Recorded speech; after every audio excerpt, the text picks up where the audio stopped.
ஆனால் குடும்ப பிள்ளைங்களுக்கு அப்பா ஒரு நாள் எக்ஸ்ட்ரா முடிச்சா இந்த மாதம் தலைவலி முடிஞ்சுதுடா, அடுத்த மாதத்துக்கு போவோம், இன்னும் 2 நாளில் சம்பளம் வரும், இன்னும் சம்பளம் வந்துடும், அடுத்தது ஆயத்தமாக இருப்போம். மார்ச் மாதம் எப்படிப்பட்ட மாதம்? நம்ம எல்லா கிறிஸ்தவர்கள் எல்லாம் இந்த மாதம் என்னவாறு கொண்டு பண்ணுவாங்க? துக்க நாட்களாய் அனுசரிப்பாங்க. நமக்கு துக்க நாட்கள் அல்ல, தேவன் நமக்காய் உயிர்த்தெழுந்த நாளாக இருக்கு. விசுவாசிக்கிறோம், ஆமென் சொல்லுவோமே. இயேசு கிறிஸ்து மரித்ததற்காய் நாம் துக்கப்படுவதை காட்டிலும் அவர் உயிர்த்தெழுதற்காய் நாம் சந்தோஷப்படுவோம் என்றால் என் தேவனாகிய கர்த்தர் அதில் மகிமைப்படுகிறவராக இருப்பார். அல்லேலூயா. அப்போ அவர் மரித்ததில் துக்கப்படக்கூடாதா? இல்லை, அவர் மரித்ததில் உன் பாவத்தை குறித்து நீ துக்கப்படுறன்னா கர்த்தர் சந்தோஷப்படுவார். ஐயோ, என் பிள்ளை பாவத்துக்காக துக்கப்படுறான், நான் மரித்தது தேவனை என்னோட பாவம் தான் சொல்லிட்டு விசுவாசிக்கிறாங்கன்னா அதில் தேவன் மகிமைப்படுவார். ஆனால் அவர் மரணத்தை பார்க்கிலும் அவர் உயிர்த்தெழுதலை நீங்கள் பார்க்குறீங்கன்னா உங்கள் வாழ்க்கை உயிர்த்தெழுதல் விசேஷமாக இருக்கும். விசுவாசிக்கிறாமே சொல்லுவோமே.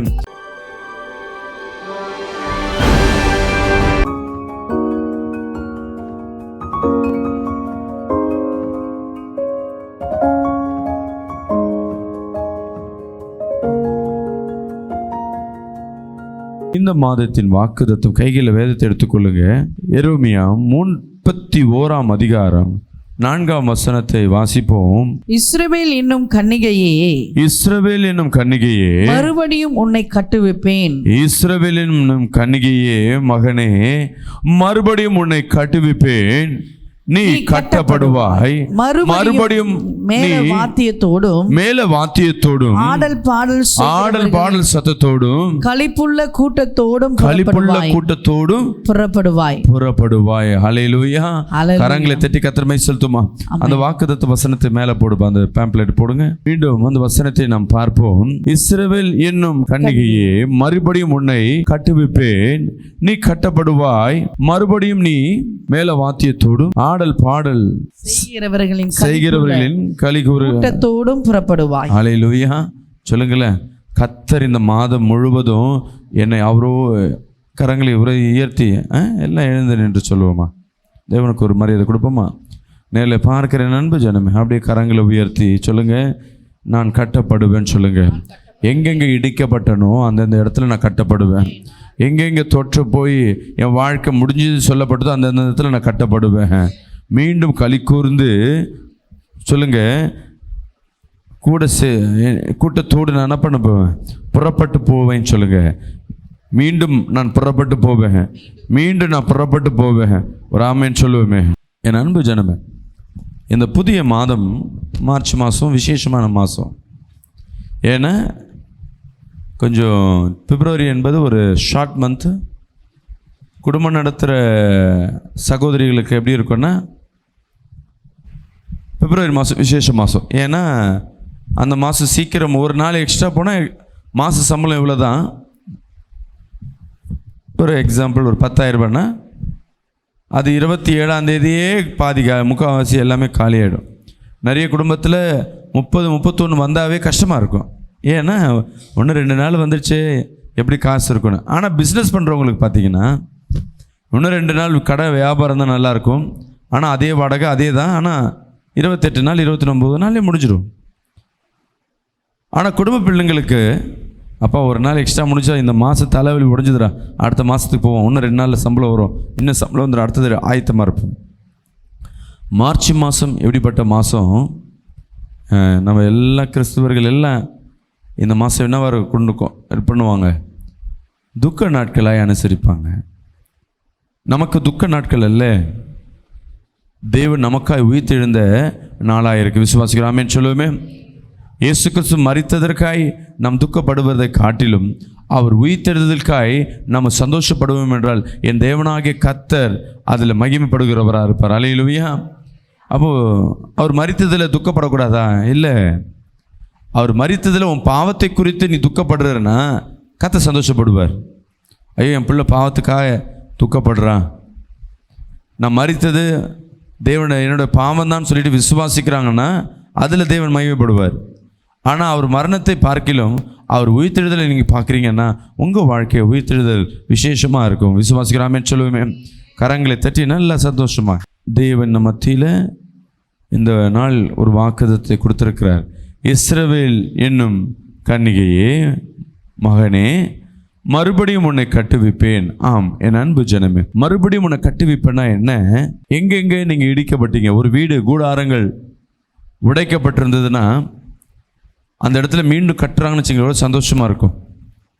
உடைக்கப்பட்ட வீடு நிறைய இடத்துல நான் சிறு வயதில் இருக்கும் பொழுது இந்த நார்த் மெட்ராஸில் அதிகமாக அந்த மாடலைன், பிஷப் லைன் அந்த பகுதியில் அடிக்கடி ஃபயர் ஏற்படும். ஃபுல்லாக ஓலை குடிசையாக இருக்கும். அடிக்கடி என்ன பண்ணிவிடுவாங்க, வேணுண்டு செய்கிறாங்களா இல்லை தெரிஞ்சு செய்கிறாங்களான்னு தெரியாது, ஃபயர் ஏற்படும். அந்த ஃபயரில் இருக்கும்போது வீடு வாசலில் இழந்து போயிருப்பாங்க, படுக்க இடம் இருக்காது. மீண்டும் அவங்க பெற்றோர்கள் இல்லை அந்த கிராம தலைவர்கள்லாம் சேர்ந்து அந்த இடத்த என்ன பண்ணுவாங்க, ஆளுக்கு ஒரு வீடை கட்டி கொடுப்பாங்க. இல்லை சமூக தொண்டு நிறுவனம் வந்து ஒரு வீடை கட்டி கொடுக்கும்போது அந்த பிள்ளைங்க உள்ளே போகும்போது சொல்லுவோம், பா எங்களுக்குன்னு ஒரு வீடு மீண்டும் பழையபடி வந்துருச்சு. இந்த வெள்ளத்தில் கூட நிறைய வீடு அடிக்கப்பட்டு போயிருக்கும், வீட்டுக்குள்ளே வசிக்க முடியாத போயிருக்கும். மீண்டும் அந்த வீட்டுக்குள்ளே வசிக்கும் பொழுது அந்த சந்தோஷம் இருக்குது பாருங்க, அளவில்லாத சந்தோஷமாக இருக்கும். அதே போல் தான் அநேக நேரங்களில் நீங்கள் இடிக்கப்பட்ட வாழ்க்கையாக இருக்கலாம். உங்கள் வாழ்க்கை இடிக்கப்பட்ட பொழுதாக இருக்க, சிதைந்து போன வாழ்க்கைன்னு சொல்லுவாங்க. கணவன் இருந்தும் இல்லாத ஒரு வாழ்க்கை, இல்லை மனைவி இருந்தும் இல்லாத ஒரு வாழ்க்கை, பிரிந்து போன வாழ்க்கை. சில பேர் வந்து வாழ்வாங்க, ஆனால் பிரிந்து போன வாழ்க்கை இருக்கிறதுலே கொடுமையானது. ஆட்கள் இருந்தும் பிரிந்து போகிறது ஒரு மனிதனை அதிகமாக துன்பப்படுத்துகிற காரியம். இன்றைக்கி கர்த்தர் சொல்லுகிறார், நீ கர்த்தர் இடத்துல உன் பாரத்தை வைத்து விட. அல்லேலூயா. உன் தேவன் மீண்டும் எது இடிந்து போயிருக்கோ, எதெல்லாம் இனிமேட்டு உன் வாழ்க்கையில் வராதபடி இருக்கோ, அது எல்லாம் என் தேவனாகிய கர்த்தர் கொண்டு வருகிற தேவனாக இருக்கிறவர். ஆமென் சொல்லுவோமே. அல்லேலூயா. உங்கள் வருமானம் முழுவதும் இடிந்து போயிருக்கலாம். நல்லா சம்பாதிக்கிறவர் திடீர்னு படுத்த படுக்கையாக இருக்கலாம், இல்லை பிஸ்னஸ் ஒன்றும் இல்லாதபடி இருந்திருக்கலாம். நல்ல தொழில் செய்து கொண்டிருப்பீங்க, தொழில் லாஸ்ட்டில் வந்து ஒரு வியாபாரம் கூட இல்லாதபடி இருந்து கொண்டிருக்கலாம். இன்றைக்கி கர்த்தர் சொல்லுகிறார், அந்தந்த வியாபாரம் அந்தந்த வருமானம் கர்த்தர் மீண்டும் நான் கொடுக்க போகிறேன்னு விசுவாசிக்கிறாமேன்னு சொல்லுவோமே. அல்லேலூயா. வார்த்தைகள் வரும்பொழுது ஒவ்வொன்றும் அது எனக்காக மட்டுமே என்று நீங்கள் விசுவாசிக்கும் பொழுது அந்த வார்த்தையின் வல்லமையை நீங்கள் பெற்றுக்கொள்ள முடியும். ஆமென் சொல்லுவோமே. அல்லேலூயா. யோசித்து பாருங்க, இந்த உலகத்தில் யார் உங்களை வெறுத்தாலும் என் தேவன் உங்களை வெறுக்கிறவர் அல்ல. ஒரு ஆமென் சொல்லுங்களேன். நெஞ்சில் கை வச்சுக்கொண்டு, என் வாழ்க்கை இடிந்து போயிருக்கப்பா, இடிந்து போயிருக்கிற சூழ்நிலை, ஆனால் இருப்பினும் என்னை நேசித்து கொண்டு இருக்கிறீரே, உமக்கு நன்றி அப்பா. வாக்குத்தத்தம் என்பது என்னன்னு தெரிஞ்சுக்கங்க.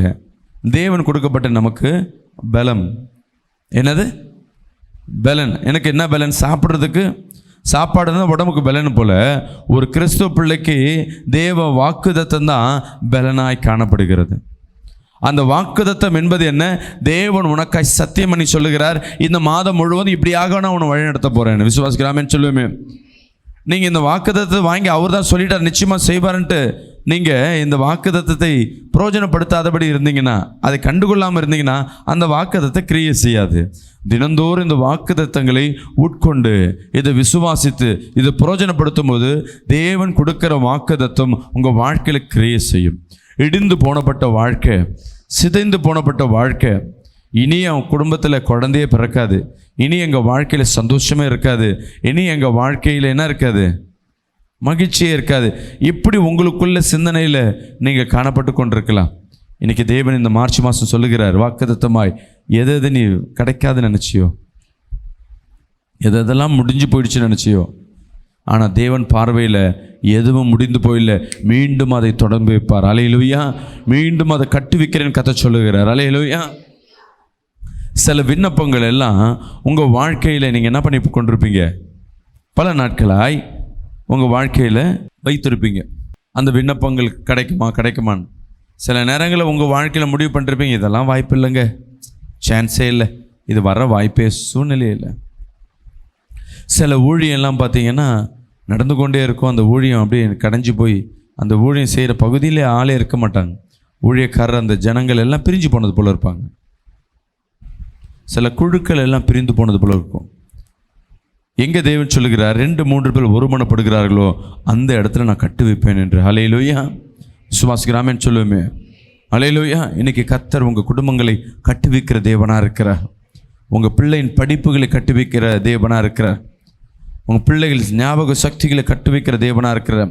இந்த மாதம் எக்ஸாம் மாதமாக இருக்கு. அநேக பிள்ளைகள் எக்ஸாம் எழுதுகிற சூழ்நிலை.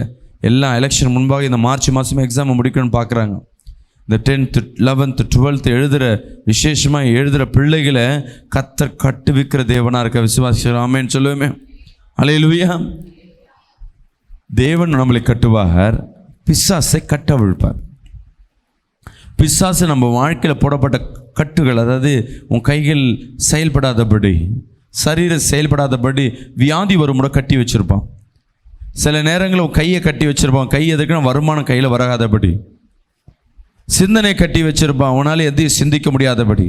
எங்கே போனாலும் அதே டிப்ரெஷனில் வந்து நிற்கும். சில இருதயங்களை கட்டி வச்சுருப்பான், யாரையும் நேசிக்காதபடி, மன்னிப்பு கொடுக்காதபடி. இப்படி இருதயங்களை கட்டி வச்சுருப்பான். கண்களை கட்டி வச்சிருப்பான், நல்ல காரியங்களை பார்க்கக்கூடாதபடி, தெளிவாக இருக்கக்கூடாதபடி கட்டி வச்சிருப்பான். வாய்களை கட்டி வச்சிருப்பான், உன் வாயிலேருந்து தவறான வார்த்தைகள் வரும்படியாக, தேவையில்லாத வார்த்தைகளை பேசும்படியாக, தேவையான வார்த்தைகள் பேசக்கூடாதபடி உன் வாய்களை கட்டி வச்சிருப்பான். காதுகளை கட்டி வச்சிருப்பான். எதற்குன்னா நீ நல்ல வார்த்தைகளை கேட்கக்கூடாதபடி. செவிகளுக்குள்ளாக வார்த்தைகள் கடந்து போனாதான் உன் இருதயத்தில் கிரியை செய்யும் என்பது அவன் என்ன பண்ணுவான், செவிகளை கடைந்து வச்சிருப்பான். ஆனால் என் தேவன் சொல்கிறான், அவைகளை எல்லாம் கட்டவிழ்த்து உனக்கு கொடுக்க வேண்டிய பிசாசு சத்ருவான எதெல்லாம் உன் வாழ்க்கையில் ஆசீர்வாதத்தை தடுத்தானோ அதை எல்லாவற்றையும் நான் கட்டி வைக்க போகிறேன். கரங்களை தட்டி ஒரு ஆமென் சொல்லுவோமே. அல்லேலூயா. சத்தமாக சொல்லுமே, நல்ல கரங்களை தட்டி. ஆமீன். அன்பு பிரியமான ஜனமே, உங்களை என் தேவனாகிய கர்த்தர் கட்டுவிக்கிற தேவனாக இருக்கிறார். மீண்டும் அந்த வசனத்தை படிப்போம். இஸ்ரவேல் என்னும் கன்னிகைய மகனே, மறுபடியும் உன்னை கட்டுவிப்பேன், நீ கட்டப்படுவாய். மறுபடியும் கர்த்தர் உன்னை கட்டுவிப்பாரா, நீ கட்டப்படுவாய். சொல்லுங்களேன், நெஞ்சில் கை வச்சு நான் கட்டப்படுவேன் சொல்லுங்களேன். அல்லேலூயா. இதற்கு இன்னொரு காரியம் கூட சொல்லல. நீ தேவ சமூகத்தில் பல நாட்களாய் காத்திருந்திருக்கலாம், இல்லை ஜபத்திலே இருந்திருக்கலாம், ஐக்கியமாக கூட இருந்திருக்கலாம். இப்போ கொஞ்ச நாளாய் அந்த ஐக்கியம் இல்லாதபடி நீ அவிழ்க்கப்பட்ட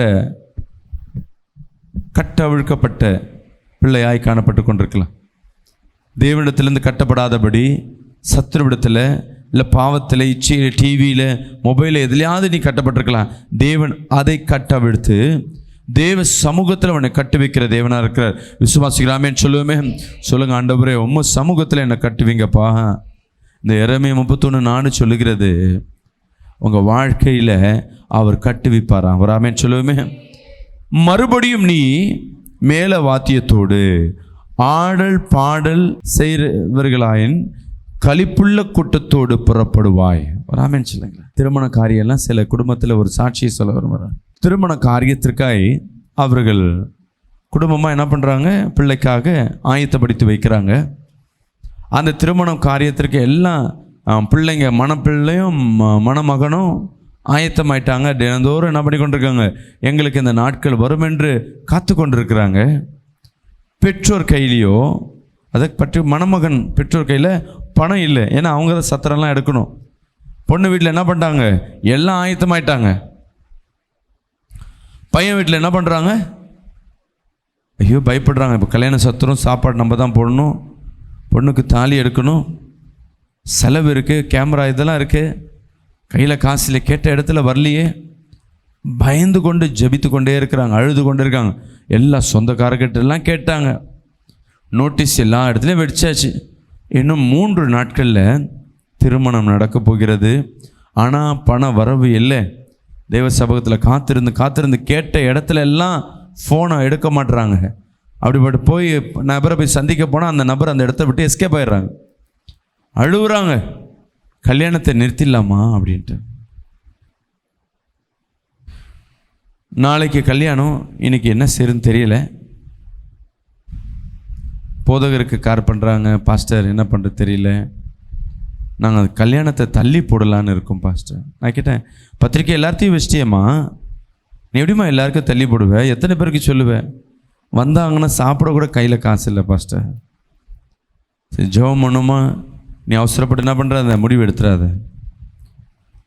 பொண்ணு வீட்டில் என்ன பண்ணி கொண்டிருக்க, ஆயத்தமாக இருக்காங்க. நாளைக்கு கல்யாணம், சொந்த கந்தெல்லாம் வீட்டுக்கு வந்துடுச்சு. மாப்பிள்ளை வீட்டிலேருந்து கால் போகுது, என்னென்ன கல்யாணத்தை பணம் இல்லாத நிமித்தமாக தள்ளி போடுறோம் அப்படின்ட்டு.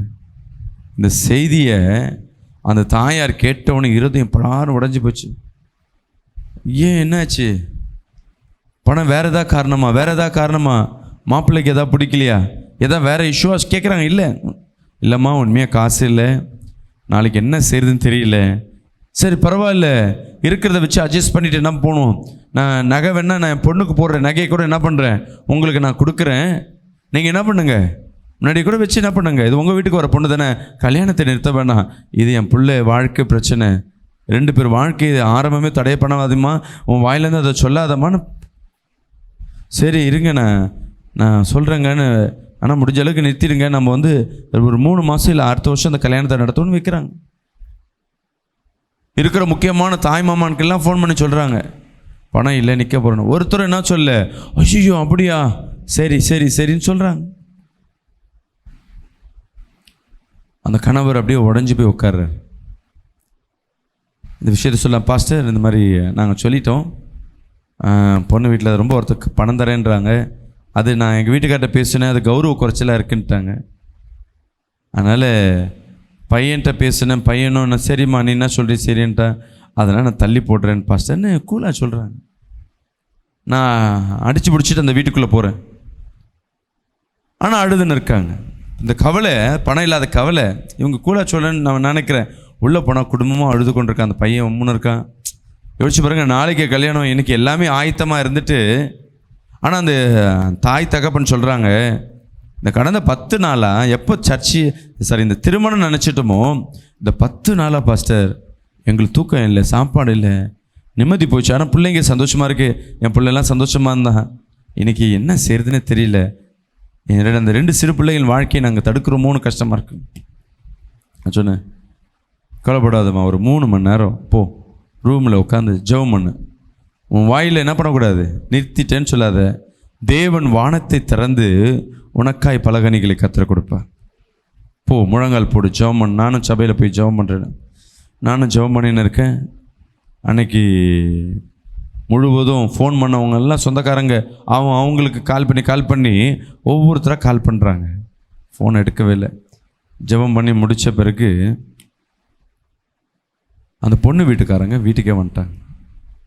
உள்ளே இவங்க ஜெபம் பண்ணி இருக்காங்க, வாசல்லே நிற்கிறாங்க. பொண்ணோட தாய் தகப்பன் வந்து உட்காந்துருக்காங்க. சொல்கிறாங்க, அம்மா நீ கல்யாணம் நிற்கிற, இது கௌரவம் பார்க்குறேன்றம்மா, நிறுத்திட்டா நம்ம பிள்ளைங்க வாழ்க்கை 2 பேர் வாழ்க்கை வீணாகுது. நீ கௌரவன் இப்போ எங்கள் பொண்ணு கையிலேருந்து வாங்கக்கூடாதுன்னு கௌரவன் பார்க்குற, நீ வந்து இன்றைக்கி அந்த கௌரவம் பார்க்காம இந்த நகையை என்ன பண்ண வாங்கிக்கோ. நாங்களும் என்ன பண்ணுறோம், சீர் செய்கிற காசு கூட நாங்கள் இப்போயே கொடுத்துட்றோம், நீங்கள் என்ன பண்ணுங்க, மீதி வர்றது நம்ம கண்டிப்பாக என்ன பண்ணுவோம், மொய்கி வரும், அதில் அட்ஜஸ்ட் பண்ணிக்கலாம், கல்யாணத்தை நிறுத்த வேண்டாம், பிள்ளைங்க நல்லா வாழட்டும், நீங்கள் யோசிச்சு பாடுமான்னு. அவங்களும் இல்லை பாஸ்டர், இல்லைங்க ஐயம்மா முடியாது, இது அவமானமாக இருக்குது 2 பேர் சொல்கிறாங்க. உடனே என்ன பண்ணுறாங்க, எனக்கு கால் பண்ணுறாங்க. நான் சொன்னேன், எப்படி இருந்தாலும் பொண்ணு நகை இங்கே தானே வரப்போகுது, அவங்களே நீங்கள் கேட்கல, அவங்களே தானே தராங்க, நீங்கள் ஜெபம் பண்ணிவிட்டு இந்த கல்யாணத்தை ஆரம்பிங்க சொல்லிவிட்டு அவங்க என்ன பண்ணுறாங்க, அந்த நகையை கொடுக்குறாங்க. அந்த நகையை எடுத்துன்னு போயிட்டு மார்வாடி கடையில் போய் வைக்க போகிறாங்க.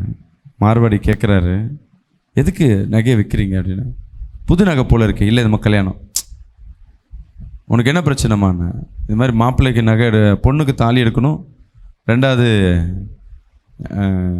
கல்யாண செலவுக்கு, பொண்ணு தாலிக்கு நான் என்ன பண்ண நகை தரேன், எனக்கு என்ன பண்ணு நீ 3 மாதம் கழிச்சு கொடு சொல்லிவிட்டு இந்த நகையை அப்படியே கொடுத்துட்டு, அவர் தாலிக்கு ஒரு நகையை கொடுத்துட்டு உனக்கு ஒரு 1 லட்ச ரூபா காசு தரேன்னு சொல்லிட்டு அவர் 1 லட்ச ரூபா காசு கொடுக்குறாரு. அல்லேலூயா.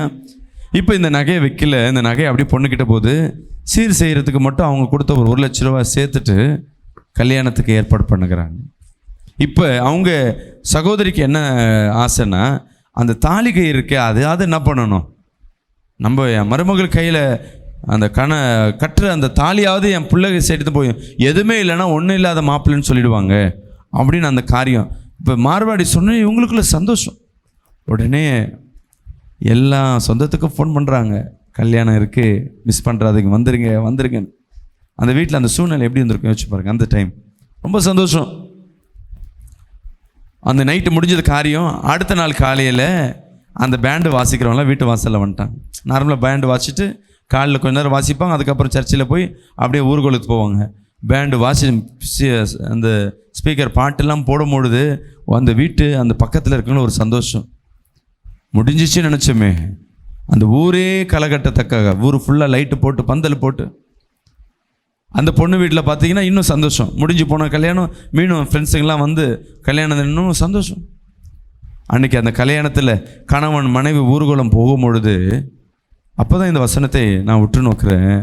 மேலே வாழைத்தியத்தோடு அந்த களி கூர்ந்து அந்த கட்டப்பட்ட முடிஞ்சு போனதுன்றதை கட்டப்பட்டது போல கர்த்தர் உங்கள் வாழ்க்கையிலும் இந்த மாதம் ஒரு சாட்சியை கர்த்தர் கொடுப்பார். விசுவாசிக்கிறவங்க கரங்களை தட்டி ஒரு ஆமென் சொல்லுவோமே. அல்லேலூயா. எதையும் கண்டு சோர்ந்து போகாதீங்க. முடிஞ்சு போயிடுச்சுன்னு நினச்சிடாத என் அன்பு சகோதரி சகோதரியே. முடிஞ்சு போயிடுச்சு நினைக்காத. உங்களால் முடியாதது என் தேவனால் கூடும். என் தேவன் முடிந்தது என்று நினைத்தது தான் அவர் தொடங்கி வைக்கிற தேவனாக இருப்பார். அல்லேலூயா. உங்களால் முடியாதது என் தேவனால் செய்யக்கூடும். முடிஞ்சு போச்சு, அவ்வளோதான் லைஃப். இனிமேட்டு என்னால் படிக்க முடியாது. நேற்று ஒரு சகோதரி எத்தனை வயசில் படிக்கிறாங்க தெரியுங்களா? சபையிலேருந்து அந்த எல்லாருக்கும் தெரியும், 2 வயசு பிள்ளைங்க இருக்காங்க. அவர் கணவர் கேன்சரில் செத்து போயிட்டார்.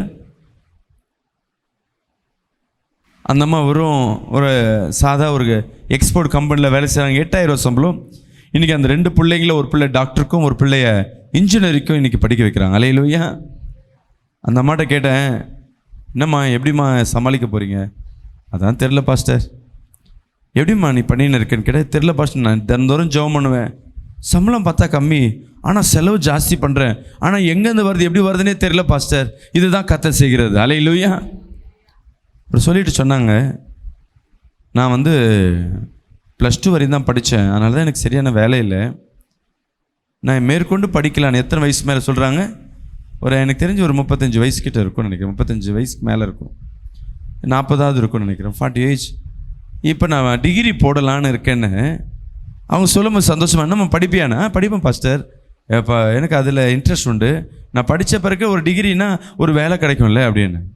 பாருங்க, அவங்க பெற்றோரால் முடியாத காரியம், +2 வரையும் படிக்க முடியாத காரியம், கணவனால் முடியாத காரியம், எதுவும் முடிஞ்ச காரியம், பிள்ளைங்க பிறந்த பிறகும் படிக்க வாய்ப்பில்லை. ஆனால் தேவன் 40 வயசுக்கு மேலே ஒரு டிகிரி படிக்கணும்னு சொல்கிறார் பார்த்தீங்களா? அதை தான் கட்டு விற்கிற தேவனாக இருக்கிறார். அல்லேலூயா. மீண்டும் நீ கட்டப்படுவே, மீண்டும் நீ எழும்பி நடப்ப, மீண்டும் உன் குடும்பத்தில் ஒரு சந்தோஷம் இருக்கும், மீண்டும் உனக்கு நல்ல ஒரு ஆரோக்கியம் கிடைக்கும், மீண்டும் ஊழியத்தில் ஒரு பெரிய பலன் கிடைக்கும், மீண்டும் பிஸ்னஸ் தொழிலில் மீண்டும் நீ கட்டப்படுவ. விசுவாசிக்கிறாமேன்னு சொல்லுவோமே. எங்கெங்கே பிரிக்கப்பட்டு போனியோ, எங்கெங்கே சிதைக்கப்பட்டு போனியோ, கர்த்தர் சொல்ற உன்னை நான் கட்டு வைப்பேன் என்று கரங்களை தட்டி வராமேன்னு சொல்லுவோமே. அல்லேலூயா. கர்த்தர் உன்னை கட்டு வைப்பார்.